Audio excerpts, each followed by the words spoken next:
Hi, welcome back to my channel. I want to talk about the show The Irregulars on Netflix. I binged the whole 8 episodes, and let's talk about it. So, the way the show starts, it's basically a show about this kind of brought together family that are basically all been through a lot, and now it's like a group of teenagers that are, just trying to make it in this unkind London.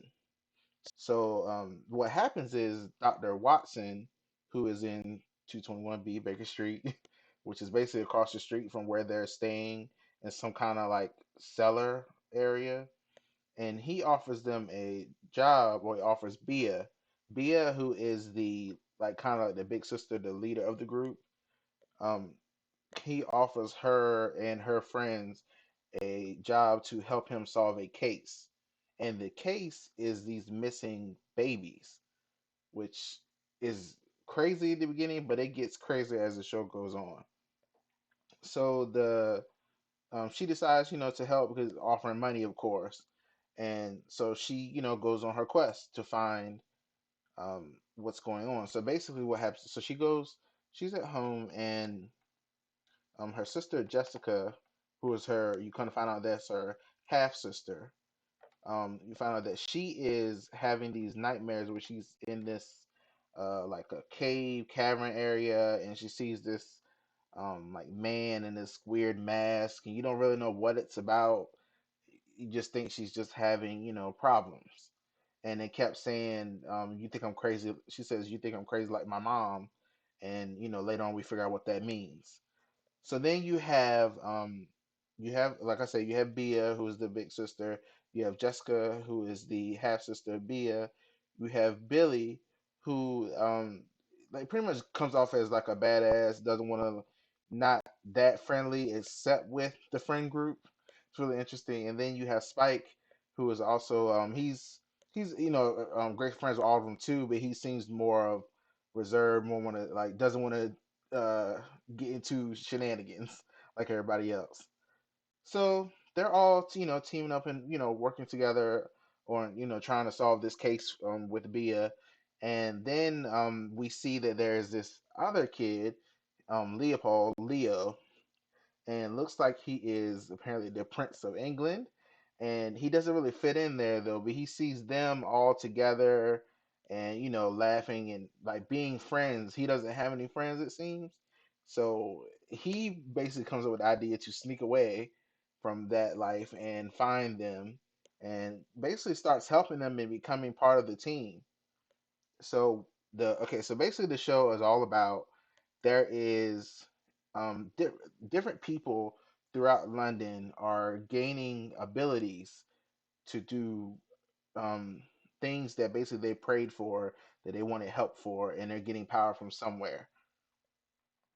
Usually, when it comes to stuff dealing with Sherlock, and you see people that seemingly have like abilities and stuff like that, it comes off as eventually Sherlock will figure it out, and that it's some kind of fake. In this show, however, it's not a fake. These people actually have abilities, and it's coming from this rift that is torn in between the worlds of life and death.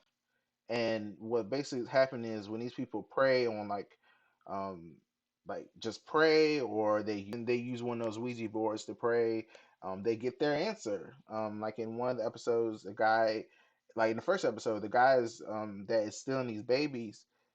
He's not doing it to hurt the babies. He's trying to find his baby. So basically, he is controlling these crows that go out and steal babies, and he thinks he's going to find his baby because his baby actually passed away in the hospital, but it's like he kind of suppressed that memory and just let it fester that his baby is still out there somewhere, and that's what he's looking for. So in chapter two, someone is stealing teeth. They're stealing teeth to make clones of the children they're stealing them from, and to basically use these children to get closer to someone they want to get revenge on. That's kind of like the gist of these powers, like things like that people are doing. It's really crazy. There's even one down the line of this season where a lady has the ability to She's really good with plants, and then she finds the ability of having this like special serum that lets her remove organs, and then when she uses the serum, it like kind of closing them right back up without any like blood damage or anything. It's really crazy. Like it's not like actual powers, more like a like really specific abilities. Another girl, she has the ability to she cuts off faces and she can put them on and become that person. Crazy stuff. But the whole idea of this show is basically we find out that Watson, Sherlock, and Bia and Jessica's mom were like part of like a team that were solving cases similar to them 15 years ago. And what we find out is there's this lady that found this kind of like energy orb thing. We don't really know where it came from, but he kind of like swindles it away from her, and he thinks he's just going to do something to prove to Sherlock that he's brilliant as well. But what winds up happening is he creates a rift in the barrier 15 years ago. And now eventually they figure out where the rift is, although Watson knew where it was the whole time. And when they're at this rift, um, the, the mom, who is a ipsissimus, which is basically a person that has abilities, great strength, but also has the power to when they touch you, they can go into your mind and help you solve your traumas in there. So basically, she has the power to close this rift by sticking her. She sticks her hands into it and causes it to close. And then when what happens is Sherlock is trying to pull on her and hold her, and he's asking Watson to help me not let her get trapped. And instead, Watson grabs Sherlock, so Sherlock doesn't get pulled with her, and she gets sucked in 15 years ago, so she's gone. Um, and before that happens, they're already showing that their mother is also getting tired from doing all of this because she was also pregnant with Jessica, and it just takes a toll on her to keep doing all these missions and keep reading minds because sometimes they go into some really dark minds. And what we see is that Jessica isn't crazy. Jessica actually has the same power as her mother, and she starts doing it as well. And she goes in and she touches these people and gets like she can go into these dark minds and it really messes with you. And at one point she's inside of one of their minds, and she gets pulled out into this place of like all this white light, and she meets this man who's like in a top hat, says he's from New Orleans, and she tells him what's happening, and he's like, oh, you must be near the rift where you are. And he's telling her that he wants to help her, and he seems really nice and everything. Seems like he's trying to help her figure out how to use her abilities. Kind of find out later on that really he just wants the power for himself. So he comes to where they are basically because he's finally found a rift. He has the same kind of ability she does, and he wants to use it for himself. He wants all the power.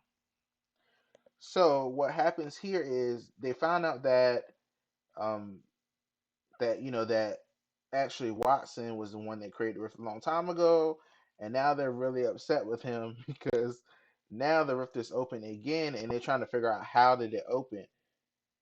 Get to the end of the show, you find out that their mom actually opened it from her side and is opening it further, and she's saying that she's going to let it open completely. And what that will do, though, will destroy the planet, and that will also, she said, it will end life and death. But that's just not the right way to go. You can't do that. So they have to figure out what they're going to do. So what happens is, they tell them that you have to go back, mom, and basically Jessica has to make the decision to close the rift, knowing that when she closes it, her mom will have to go back in there. So while they're doing that and Jessica's closing it, the mom, finally realizes, yes, okay, I have to go back. So after she closes it, her mom's almost gone, and Sherlock actually jumps in with her because he doesn't want to be without her. So, and that breaks Dr. Watson because we find out that found out earlier that Dr. Watson is actually in love with Sherlock. Sherlock doesn't know that, or he just ignores it. Not really sure. But what's left at the end of this season is the mom is gone, Sherlock is gone, Dr. Watson is left, and the kids are there. And and it seems like life goes on until we see something else that happens. And basically, what's happening now is, Watson may feel like he doesn't have anybody, but Bia is right there with him, and I think everybody else is right there with him. Although he kind of caused a lot of this, but I guess they're all healing together. Overall, I thought this show was really great. I really had a good time with it. It was a surprise to me because I really thought it was going to be people having powers, but then they would figure out that no, it's just people making it seem like they have abilities because that's what Sherlock usually does. Episode 3 was my favorite because in that episode we got to see this secret society. That this episode reminded me a lot of Clue because we are trying to figure out who killed who, and people were dying, and basically the way they were dying was it was the same image that was on tarot cards, which was crazy. And it reminded me of Knives Out as well. It just was just a roundabout, like you didn't know who did it, you thought you did, and then they twisted around and it was somebody completely else, somebody completely different. I really had a good time with this. I give it a thumbs up, two thumbs up. Netflix did a good job with this. Like, subscribe. Thanks.